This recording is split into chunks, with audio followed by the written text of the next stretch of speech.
les bougies, les torches pour éclairer cette liberté d'expression-là qui, en tout cas, est dans ces derniers retranchements. Et ce qui symbolise en fait cette liberté d'expression étriquée, c'est aujourd'hui l'incarcération de Pape Alé depuis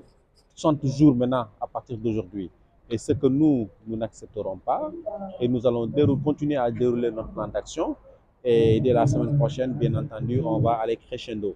n'est-ce pas? Et donc, tous les points que nous n'avions pas pu dérouler lors de la première arrestation de Pape Alé, on va dépoussiérer cela et essayer de les mettre en branle, espérant en tout cas que l'État sera beaucoup plus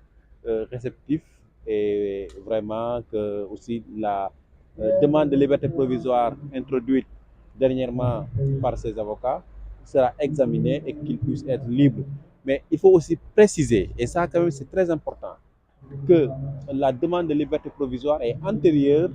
à l'avis de clôture du juge. Il ne faut pas que les gens pensent, parce que le juge a clôturé le dossier et que cette demande de liberté provisoire ne peut plus être étudiée. Donc la demande de liberté provisoire est antérieure à l'avis de clôture du dossier. Donc ça a été déposé le matin et c'est dans l'après-midi, ou en tout cas c'est dans l'après-midi que le juge a délivré cet avis de clôture du dossier. Donc il ne faut pas qu'on vienne nous raconter ici des histoires, des sornettes. Ce qui est clair et net, c'est qu'en tout cas, nous avons déposé une demande de liberté provisoire et nous attendons à ce que cette demande soit examinée à sa juste valeur et espérant en tout cas que l'État sera beaucoup plus réceptif par rapport à toutes les médiations enclenchées par les chefs religieux, par de bonnes volontés et également aussi nous qui sommes prêts également aussi à discuter, à négocier et surtout aussi Pape Alé qui s'est engagé à ne plus, disons, violer les conditions du contrôle judiciaire. Donc je pense que quelqu'un qui s'engage, je pense que l'État aussi doit pouvoir lâcher du lest. Est-ce que vous avez des nouvelles de Pape Alé? Oui, nous avons des nouvelles de Pape Alé au moment où on vous parle et pas plus tard que 19h déjà, on a reçu des nouvelles de lui. Il est toujours très éprouvé, il ne parle presque plus, il reste recroquevillé dans son lit et son état de santé s'aggrave quand même de jour en jour. Et c'est quelque chose que nous avons dénoncé et je pense que rien que pour ça, il mérite la liberté provisoire. Parce qu'en fait, cette fois-ci, la liberté a été demandée pour des raisons humanitaires. La liberté provisoire a été demandée parce que son état de santé ne lui permet plus de rester en prison. Voilà. D'accord. Peut-être revenir un peu sur la force de lutte. Est-ce que vous pensez que ça peut impacter par rapport, sinon, comparé à la manière qu'on avait fait la dernière? Oui, nous avons fait 3 rassemblements ici, 3 conseils des médias. Mais ça, c'est une autre forme de lutte. Et donc ça, les anciens, ceux qui connaissent en tout cas l'histoire de la lutte des classes ouvrières, savent ce que signifie en tout cas une veillée nocturne avec des bougies. Parce que ça symbolise beaucoup de choses. Et quand même, je pense que le président de la République devrait quand même tirer des enseignements sur ça et surtout se dire que quand même, il est possible de rectifier le tir, il est possible quand même de se retrouver avec cette famille de la presse, il est possible de se retrouver avec cette population qui pense en tout cas que l'État se braque et que cherche à casser du journaliste et cherche en tout cas à réduire au silence des citoyens. C'est bon. On peut y aller en Wolof. waaw waaw lëndëm bi dafay wane que maanaam liberté de la presse jamono ji dafa nekkul commencé lëndëm ci dëkk bi menacé vraiment mu nekk loo xam te ne lu ñu tiital la trop parce que boo xoolee Pape Alé ñi ngi ko jàpp tey jii nii 60 jours 60e jour bi ñu ko jàppeek léegi et 60e jour quand même loolu nekk na lu ñaaw luy gàkkal démocratie sénégalaise et vraiment lépp lu ñu def pour état bi war a mën a dellu ginnaaw état bi bañ gumba tëx lu et mu nekk loo xam te ne vraiment mënatul continuer parce que quand même état du Sénégal pour man liberté de la presse dafa nekk ay engagement yi mu jël au niveau international mais également aussi war na xoolaat situation wu Pape Alé Niang par rapport disons ak feebar bi mu feebar ak sonn gi mu sonn pour mën ko may liberté provisoire d'ailleurs sax moo tax avocat yi demande de liberté provisoire bi ñuy déposé bu bees bii nii ñoom loolu la ñu visé c'est-à-dire action humanitaire mais surtout aussi pour des raisons de maladie et son état de santé est devenu très critique et donc dañuy wax rek que liberté provisoire bi ñuy déposé moo jiitu avis de clôture dossier bi nga xam ne juge bi jël na ko et avant mu koy jël ci suba gi ñun la ñu déposé demande de liberté provisoire donc tey kenn ñëw ne kat dossier bi clôturé nañ ko liberté provisoire mënatuñ ko wax non bu ñu clôturé woon ñu déposé ci ginnaaw liberté provisoire boobaa dootuñu mën a wax ne carrément kat liberté provisoire kii na non mais comme nag dugal nañ demande de liberté provisoire avant ñuy clôturer dossier bi nañu examiner demande de mise en liberté provisoire bi te xam ne kat population bi yëpp a ngi leen di seetaan kilifa diine yi ñaan na leen njekk ay bonne volonté ñaan na leen njekk ñun suñu wàllu bopp aussi pare nañu pour waxtaan négocier xool vraiment naka la ñuy mën a bàyyee Pape Alé mu dellu këram te li ci gën a neex li ci gën a am solo ba Pape Alé dafa signé engagement boo xam te ne carrément dañuy dootu waxatu ci dossier bi et dootu aussi amati benn attaque wala yu ñaagas yoo xam te ne dina ko wax FDS yi mooy force de défense et de sécurité yi et je pense que ils ont am nañu éléments yi nga xam te ne moo leen permettre yëpp vraiment pour mu ñëw mën a bàyyi Pape Alé mu dellu këram procédure bi bu dee continuer mu continuer ci njëkk ak teraanga bu jógee këram faju après dem tribunal taxaw ñu wax ci dossier bi mu bu dee buy jeex mu jeex nu muy mujjee ñu mujjee ko mais vraiment liberté provisoire bi ñu déposé moo jiitu avis de clôture du dossier.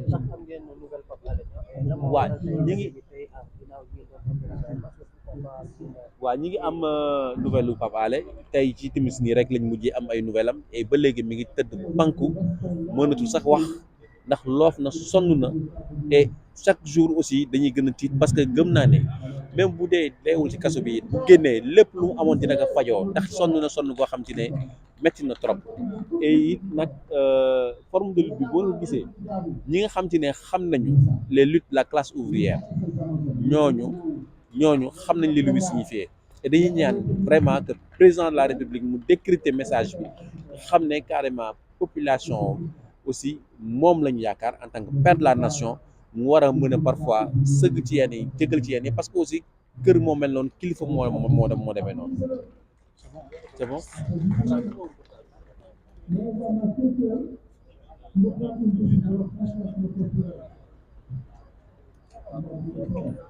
alors mu nekkoon ki nga xam rek moom moo di Ibrahima Lissa Faye di taskatu xibaar donc yëkkati woon ay kaddu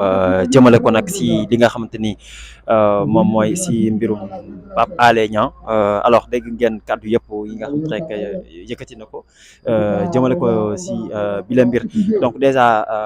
ñu ñëwaat si Ismaïla mi rek daanaka moom tamit nekk journaliste alors si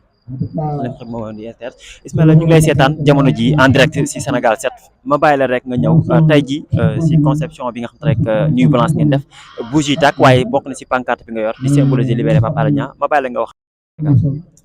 waaw wax ji mooy nuyu Sénégal yi ak ñi leen di seetaan seen téléspectateurs yi di wone sunu naqar di wone sunu tristesse ci lii nga xamee ne kenn ci ñun du ma ne ci presse bi dama naan ci réew mi di ko dund te mérito wu ko damay faral wax ne Pape Alé li mu def ci démocratie li mu def ci presse bi li mu liggéeyal réewam mérito wul lii nga xamee ne tey moom lay dund.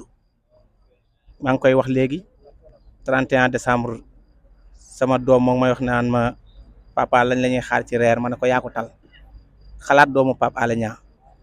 ne moom talul reer xalaat jabaru Pape Alé xam ne moom talul reer xalaat yaayu Pape Alé ak i mbokkam xam ne ñoom taluñu reer te du lu mu mérito bu doon ne tey naa ma ko lii muy dund noonu sax mérito wu ko waxuma la koo xam ne dafa liggéeyal démocratie liggéeyal presse bi liggéey lu rëy ci réew mi te jàpp naa ne tey jàpp ma woon de man ni bés kii di njiitu réew mi dana nekk président de la république Pape Alé di dund lii 24 heures ci réew mi ñu koy ñaan moom président de la république mu bàyyi xel ci koo xamee ne amoon nañu wëllëre démb ak barki démb muy Pape Alé Niang mu libéré ko ngir Pape Alé mu jaar ak moom mu libéré ko ngir Pape Alé li mu liggéey ci démocratie mais mu libéré ko ngir li mu def ci presse bi tey lii jàpp naa ne waroon nañ koo defee neneen tey dañoo waroon a am mbégte daje ndax Nuit Blanche nag dañ ko daan def teg beñe yi teg meew mi teg ataaya ji di bégee waaye jàpp naa ne tey taluñu bégee boo xoolee kanamu nit ñi xam ne peut-être que nit ñi dañuy dox nii rek mais nekkuñu xariti Pape Alé yi ñi mu liggéeyee ndool ñëpp ñëw tey di ko soutenir di ko jàppale lii nag moo ñu ko lebal moo ko lebal réew mi moo tax ñu ko koy fay ñuy ñaan rek bu baax ñu bàyyi Pape Alé mu ñibbi ñu bàyyi Pape Alé mu ñibbi ñu bàyyi Pape Alé mu ñibbi ndax tey bu ñu ñëwee nit ñi talu ñoo toog ci chaise talu ñoo toog ci ay fauteuil lal ay mer gàddu ñenn ñi bi ma leen gisee ñu gàddu mer gàddu di ñëw jàpp naa ne sama xel dem ci njiitu réew mi keroog ba mu gàddoo mer gàddoom ñàkkoon a xam fu muy fanaan a tax ñun nag xamuñu fu ñuy fanaan ñu toog fii di yëkkati suñu kàddu di soutenir suñu xarit di soutenir suñu frère muy Pape Alé nañ ko bàyyi mu ñibbi ci njabootam Pape Alé liggéeyalul réew mi lu mu mérito lii muy dund tey fii ñu toog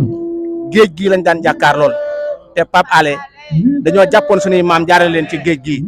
waroon nañoo bañ a rus sax toog fii di wax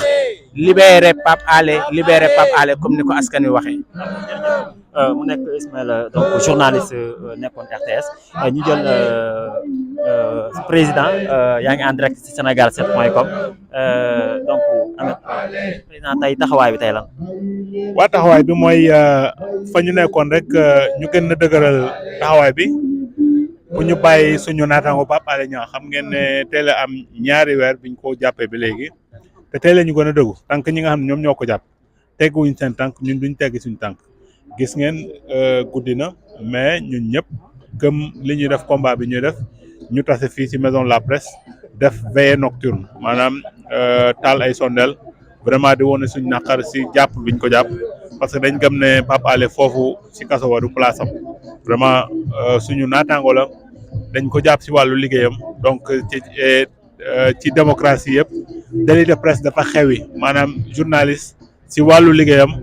bu juumee am na yeneen façon yoo xam ne mën nañ koo régler te kaso du ci am yoon mais je pense que il faut ñi nga xam ne ñoom ñoo ñu jiite ñu delloo soit seen xel parce que kaso réglewul problème am na yoo xam ne yu bëri mën nañ koo régler te benn kaso du ci am yoon au contraire kaso da di loo xam ne mën na ñàkk te loolu la ñuy gën a wax ñu dégg ñu génne Pape Alé Niang delluwaat ko ci njabootam parce que tey boo xoolee grève de la faim bi li ñuy ragal sax ci wàllu wërgu-yaramam mu indi ay tolof yoo xam ne même bu génnee kaso bi ba moytu li des ci giiru dundam dafay faju ci hôpital te boobu day doon musiba ci njabootam parce que am na njaboot dafa war a toppatoo njabootam donc ñi nga xam ne ñoom ñoo ko jàpp nañ ko bàyyi mu ñibbi këram parce que je pense que ñaari weer quand même bëri na te bu doon loo xam ne rek dafa am nañ ci jublu woon je pense que doy na nañ ko bàyyi mu ñibbi te loolu dañ koy gën a fësal tey ci guddi ñu xam ne tant que ñoom taayewu ñoom ñi ko jàpp foog na peut-être lu mu gën a yàgg ñun dinañ tokki duñ mos a tokki tant que bàyyiwuñu lu ma jar rek lañ ko def pour ñu bàyyi Pape Alé Niang. président si njëlbeenu xeex bi forme de lutte yi yéen a ngi ko wéyal ndax jotoon ngeen amal ay série de manifestations yoo xamante ni yéen a ngi doon exiger la libération de Pape Alé Niang tey ngeen amal veillée nocturne alors tout à l'heure déglu nañ kii di président Lissa Faye boo xamante ni mu ngi doon ñëwaat sax si li nga xam rek mu demande de liberté provisoire ngir ñu may way ndëkkandiku kii di Pape Alé Niang waaye nag ginnaaw instruction bi ñu ko clôturé ndax am nga yaakaar si nouvelle demande de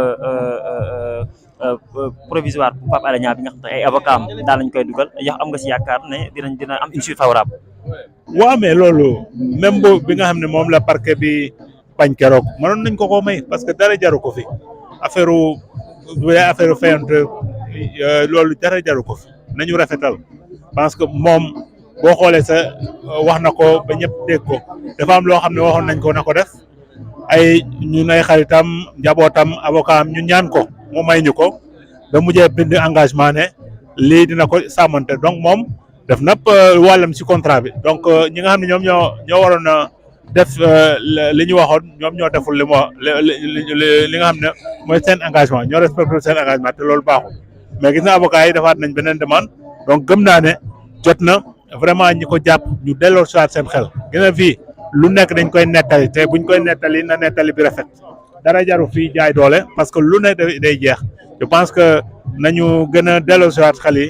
ñu teg mbir mi vraiment mu sedd